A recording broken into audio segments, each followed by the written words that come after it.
This video is for informational and educational purposes only and does not constitute legal advice. All individuals mentioned are presumed innocent until proven guilty. The analysis reflects legal commentary based on publicly available information at the time of the publication. The Cradock 4 inquest. This is not just a case. This is a story that refuses to disappear. A story that began in 1985 and is still unfolding today inside the courtroom in Gqeberha. Because more than 40 years ago, 4 men vanished, not by accident, not by chance, but in a way many believe was a state-sanctioned operation. And now, for the first time in decades, the system that may have ordered their death is being forced to answer. Who were the Cradock 4? Before we step into yesterday's courtroom, you need to understand who this case is really about. The Cradock 4 were not criminals. They were not fugitives. They were leaders, teachers, organizers, and voices of resistance. Their names were Fort Kalata, Matthew Goniwe, Sicelo Mhlawuli, and Sporo Mkhonto. They lived in Cradock, a small town in the Eastern Cape, but their influence reached far beyond it. They were part of a growing movement aligned to United Democratic Front and movement that challenged apartheid not with weapons but with organization, and that made them dangerous. Why they were targeted? By mid-80s, the apartheid state had already made an assessment. They were not just activities, they were organizers, mobilizers, leaders capable of shifting entire communities. In a system built in control, influence was a threat, surveillance intensified, names were listed, movement were tracked, and behind closed doors, decisions were being made. The night they disappeared, on the 27th June 1985, the 4 men were traveling back from Port Elizabeth. They never made it to home. They were intercepted at the police roadblock outside Gqeberha. But this was not a stop. This was an operation. They were abducted, assaulted, and killed. Their bodies were later found burned in shattered, as if someone was trying to erase not just the evidence, but the truth itself. The signal, a hidden kill order. Years later, a document surfaced, a military communication, cold, clinical, and bureaucratic. Inside, it was a phrase, permanent removal. For years, those words lived in ambiguity, and ambiguity is often where the system hides their intentions. But to this day, that ambiguity ended. That phrase was confirmed to mean killing. 4 decades of silence, 4 decades, the truth remained buried. In 1987, the first inquest pointed to unknown person. In 1993, the police involvement was acknowledged, but no individuals were named. At this Truth and Reconciliation Commission, disclosure came without accountability, and for the 40 years, the family waited while the system remained silent.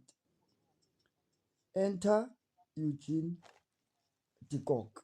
Now, in 2026, that silence is being challenged because on this day, a man walked into the court who once stood inside that system, Eugene de Kock. The courtroom atmosphere. The courtroom was packed, every seated filled, every eye watching. Eugene de Kock, now 77 years old, entered under heavy police guard, but this was not the feared commander of Flag Plus. This was a man walking into a courtroom filled with history. And then something unexpected happened. He shook hands with advocate Howen Vani, the man representing the family. A small moment, but a case like this, nothing is very small. A witness pushback. As proceedings began, something unusual happened. De Kock began pushing against his own legal team. At one point, he reprimanded them because they were trying to stop him from speaking. This is not normal. It's high-stake legal proceedings. Witnesses are controlled, guided, and carefully managed. But here, you have a witness trying to go beyond those controls. This is a signal because when a witness wants to say more than what they legally safe, it suggests that there are truths sitting just beneath the surface. How the system worked. Then came a substance of his testimony. De Kock denied involvement, denied planning, and denied execution of the murder, but he did not deny acknowledgement. Instead, he described how Flag Plus operated, how instructions were received, how intelligence was gathered, and how targets were identified.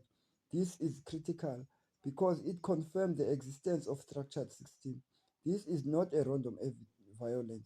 This was organized, this was operational, and in legal terms, that began to establish the chain of command. The dangerous line, acknowledge versus involvement. This is where the danger lies, because in law, acknowledge within the system like this is never natural. You do not need to be one who pulled the trigger to be held responsible.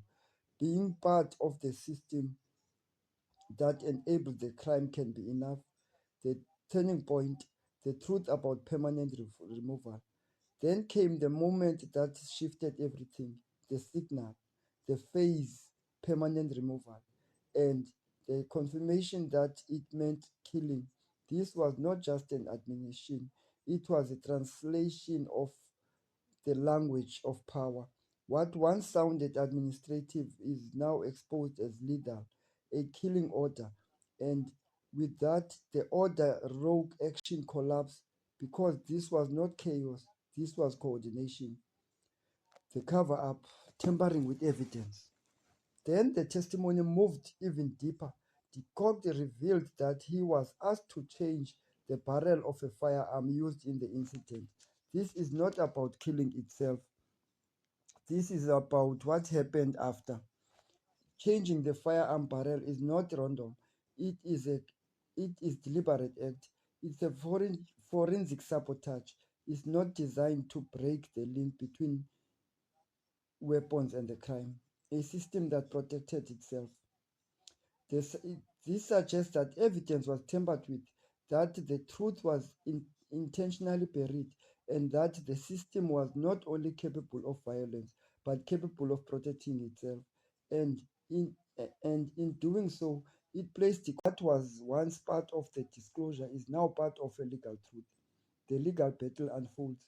On one side, the cock is holding the line, staying close enough to remain credible, but far enough to avoid direct responsibility. One on the other side, Advocate Vani is building a chain connecting the other, the operation, the cover up, and the individuals involved. And once that chain is complete, the law does not require you to pull the trigger to be held responsible. What today really proved? Today did not give us a confession, but it gave us something far more structured. It confirmed that the system existed.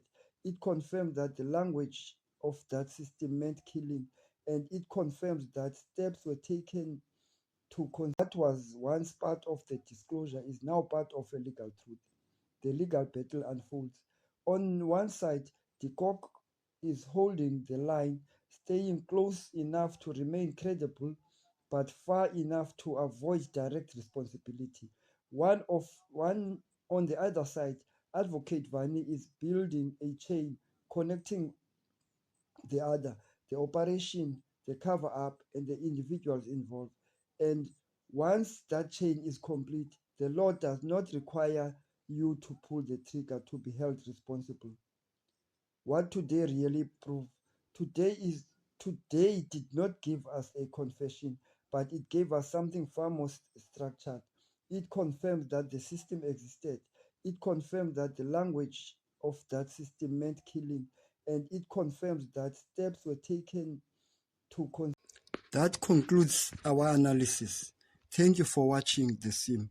If you found this breakdown useful, consider subscribing for clear, factual legal analysis.